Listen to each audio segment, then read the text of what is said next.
The millennial generation is seeking a different transportation future than their predecessors, and it is different than the spending priorities of our state and federal leaders.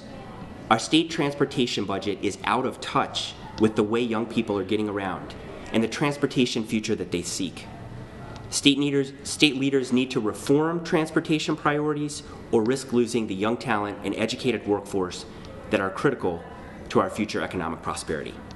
So, as the Wisberg report states, policymakers and the public need to be aware that state and federal transportation policy, dominated by road building, is fundamentally out of step with the transportation patterns and express preferences of growing numbers of students and young professionals in Wisconsin. As part of that young pre-professional community within Wisconsin, I definitely agree with this statement.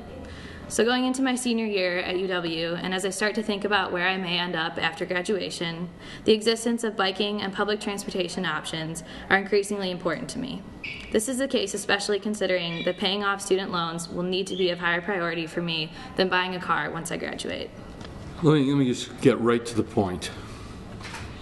It is a contradiction for any public official to say they are committed to economic growth in our state when they refuse to fund greater resources for public transit, bicycles, and pedestrian means of transportation.